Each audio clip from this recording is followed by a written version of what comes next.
What's going on, YouTube and comic book community? Welcome back to another week of the Comic Talk. The Vaughn and Only here to provide his pull list for the week for our day, December 16th. 2020 NCBD New Comic Book Day. Brought to you a day late today here on this Thursday because of work obligations yesterday, but nevertheless the books are here and we're excited to go over everything from the indies, Marvel, and DC. In fact, I think I have my books backwards this week. Usually I start indie, DC, and then the Marvel, but we're gonna go the other way. Marvel, DC to indie, which is all good with me. Starting it off, we have Wolverine Black, White, and Blood. These are just short stories of different Wolverine books in black and white, and of course lots of violence. So what better way to capture violence than adding that thick red to all the panels. It's pretty good read if you like just different kinds of Wolverine stories, but it's nothing spectacular. So cover price of $4.99. Next up, we have X-Force. You head on over to my boy Gem Mint Collectibles. He said that this was almost his pick of the week. So I'm kind of interested to read what goes on in some of these X titles after 10 of Swords. And I guess Omega Red is back to disrupt the team flow, I guess. I'm not sure what's happening in that book. We got issue 2 of Symbiote Spider-Man. This is a King in Black tie-in. Something to do with the Black Knight and Peter here. Fighting off Null and these dragon symbiotes that are flying around everywhere, and they're in each and every one of these King in Black books too. So if that's your bag, check it out. Venom, hot winter event for Marvel to cap off this crazy year of 2020, right? Another King in Black tie-in here. We got Black Cat issue number 1. So she's back again. I don't know why they just didn't start with issue 13 and why they took a little hiatus to give it a number 1 again, maybe to pop in stores. Hey, it's Black Cat. There was a retailer incentive, I think it was 1 per store, and limited to 3,000 copies of this like glow in the dark like Null, Black Cat, and Mary Jane cover that looked really cool. I think somebody else snagged it before I was able to get to the store, so that one went super quick. And if you really are collecting the King in Black stuff, that's the one to look for if you're able to find it. Continuing on, we do have Immortal Hulk. This is King in Black tie-in again. This is just a one-shot. I was told that this is a wordless comic, so it's all just panels and art, and sometimes those are really cool silent books, so to speak. Next up is Immortal Hulk proper, issue 41. Alex Ross still on the covers there. Fight breaks out between Hulk and Thing, and just them sitting down at the diner like that is so cool. You know, Alex Ross definitely has that timeless throwback art style, and that's how he envisions those superheroes. So his artwork always harkens back to like that golden silver age period of comics. Fantastic Four issue 27. So happy that this book is doing well and people are getting back on the Fantastic Four train. Highly recommend reading about the adventures of the first family. We have New Mutants issue number 14. Again, another book returning back to its normal continuity after 10 of Swords. So looking forward to seeing what happens there. Gorgeous artwork, gorgeous cover there. We have Darth Vader, Star Wars Darth Vader issue number 8. First appearance of this character right here. I don't know, forgot what the name was, but it was a spec book this week just because it's the first character. And for whatever reason, this volume of Darth Vader is a hot book. Issue 1 is even trending for about $20, $25, and it came out earlier this year, April 2020. Craziness.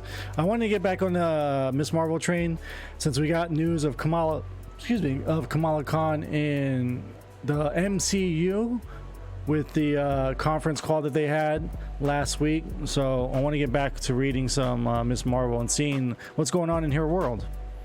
Batgirl issue number 50. This is a second printing. Of course, we had to pick it up. Different cover printing there. And first appearance of Ryan Wilder, the new Batwoman for the CW show after Ruby Rose dropped out. So that's a book to keep an eye on. I think that the second printing, because it will be more scarce than the first printing, is probably the book that might spike over the other two covers, cover A and cover B. And that's the final issue of Batgirl, of course. Moving on, here we have Justice League. This is Justice League 58 Endless Winter. I think this is part 5, I want to say. That's the cardstock variant cover right there. We also have the main cover. It is indeed part 5. So I wish I could talk about it, but I am behind on my comic book reading, so I want to get it to Endless Winter. I've heard nothing but great things, so we're looking forward to reading that one. Oh, you know what? I did forget to pick up Aquaman this week, which is part 4, because part 6 here, Teen Titans Special, are added in the Endless Winter arc as well. So I got to pick up issue 4 for Aquaman. So Batman 105, this is the end of an arc here with Batman and Clown Hunter, and man, I already forgot his name, and I was just reading this. Wow. Yeah, I love comics. Anyway, this is the last Batman book before Future State starts in January, so I'm not sure if they're going to pick this right back up come March, April timeframe, but for right now, 105 completes the 3rd volume of Batman. Here we have Catwoman issue number 28. This is the cardstock variant. I want to say it's Jenny Frison, but I'm not 100% positive. Was reading this book when Catgirl debuted in issue 23, but then it kind of stopped a little bit, so I have no idea what's going on really in Catwoman. It's more so just collecting it for those variant cardstock covers, because sometimes artwork just pops more so than a book for me, and I'll pick it up based on that alone. So we have issue 3 of Rorschach here. We have both covers, so I want to show you cover B. I believe this is cover B, and this is cover A. It might be the other way around. Probably the other way around. But of course, this takes the style of those other Watchmen books that come before it, so that's why you had to pick it up. Have both covers. Issue 3 there. Nightwing issue 77, final issue of this as well, because Nightwing is getting his own book with Future State. So we're going to see how they cap off Dick's run here. Superman issue 28. Lois and Superman. Of course, this is a Sidmar arc. In the last issue, Superman got tossed into Sidmar's universe, essentially, and there's something different with the star in that universe, and it's sapping him of all his energy so that he can properly talk to Sidmar, who's supposed to, like, destroy Superman for good. Here we have Dark Knight's Death Metal issue 6. This is the final issue. We have some spec on this book indicating that this might be the beginning of Future State based on the events of what happens in this book, which is interesting because it's not main continuity DC, so kind of curious about that. And then we have Mr. Miracle here for the cardstock Art Germ variant. Anytime Art Germ does anything, I try to pick up his books. Seventh Eternity issue 15, getting back to Fraction's book here in Image. This took a hiatus for about a year, 2 years or so, I believe, so they're getting right on track. 14 came out last month with 15 this month. Stillwater issue number 4, Chip Zdarsky, one of the better independent books out right now. I highly suggest you guys check this out if you like suspense horror style stories. Stillwater is very, very good. Not much to say about this next book. This is just Walking Dead Deluxe issue number 5. Of course, Robert Kirkman and company are taking each issue of Walking Dead and putting it into full color for the first time ever. These are the Charlie Adler connecting variant covers, so I'm picking up all of them so we can take a nice little spread picture of each and every one of those. New number 1 from Image this week, Post Americana by Steve Scroach and Dave Stewart. I probably butchered the hell out of his last name, but there it is, Post Americana. Don't know anything about it, but number 1s we always try to take a look at, especially with indie books. They just need that love and support sometimes, and who knows, it could be a sleeper hit. We only find them when they're dead. We're moving over to Boom Studios. This is the highlight of the week for me. I absolutely love this book by Al Ewing. The space crew finding remnants of these dead gods. None of them are ever alive, and they harvest these gods to sell them around the universe, which is incredible. It's like maybe these gods power up whole planets or something. I don't think they've touched upon what they do necessarily with these pieces of the gods, but in the last issue they finally come across one that opened its eyes. So are they really dead? Mega Man Fully Charged, issue number 5. Virgin cover art there. Not a variant, but always picking up those. Again, video game, comic book adaptations, always. Getting some love for Peach Momoko this week with Blade Runner 2029. I have nothing of this book. No interest really of it. Peach Momoko on the cover, but you know, we'll read it. It is a number 1 and see what they're doing with that Blade Runner universe.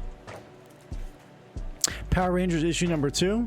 This one just happened to be in my FOC list, so I don't think I asked for it. I did get issue 1 of Power Rangers and Mighty Morphin. There's 2 ongoing Power Ranger books right now for Boom Studios.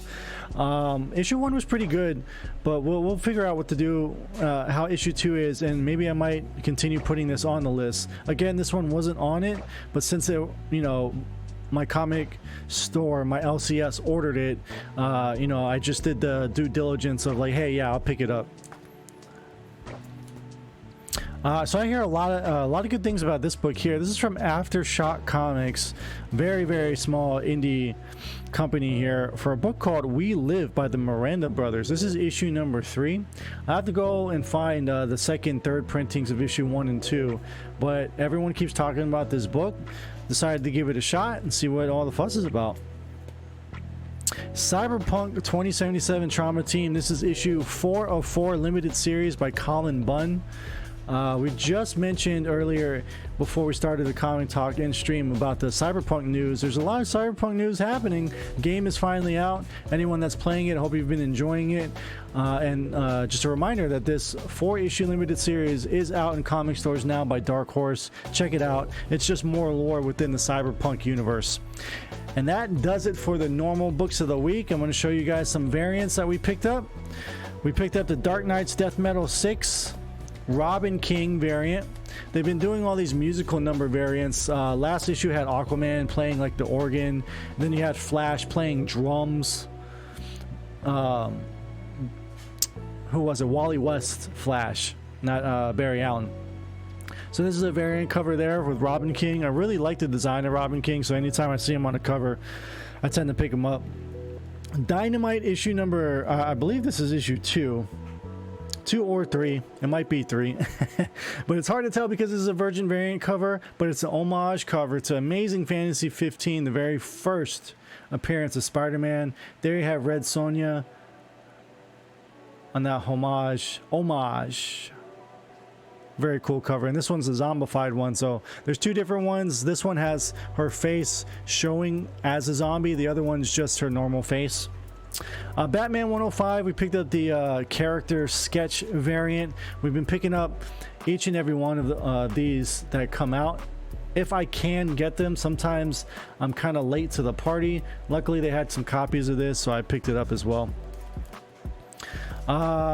2 more books here. These ones are special ones. I made a deal with another comic book fan here on Island who sells comics over on Instagram. Collect-a-Kyle, if you guys want to follow or want to get into collecting comic books, he's a great source. He had issue 30 of Venom. This is a variant issue done by Wu Chu Lee, 1 of 1500. So this is a certificate of authentication in the back here.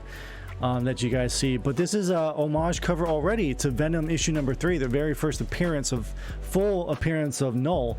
So they kind of just already did like homage to that one for issue 30.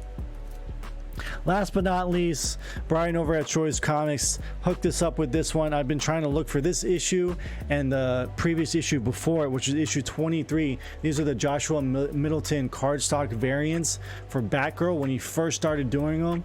Of course, issue 23 is the big book, about a $50 to $60 book. This one is about a $10 to $15 book, but all the same, still very beautiful, and glad that he held this for me because he knew I wanted it. Batgirl issue 24 variant cover by Joshua Middleton. Beautiful, absolutely beautiful. And there you have it. Those are the books. NCBD New Comic Book Day for Wednesday, December 16th. Guess what, guys? We still have 2 more Wednesdays in this month. It was a 5 Wednesday month, so it's very exciting. Books are going to slow down a little bit because that's what happens usually at the end of the year. But I hope you guys enjoyed everything that we picked up. A lot of books to go. Maybe about 20 more next week and then 20 more the following week. So, you know, we're going to stay hype as always. If you guys like what you saw, please like the video, comment down below for your favorite series, and you can always join the Discord. Link is in the description, and we can talk comics 24/7. So until next Wednesday, you guys enjoy your books. Have a good one.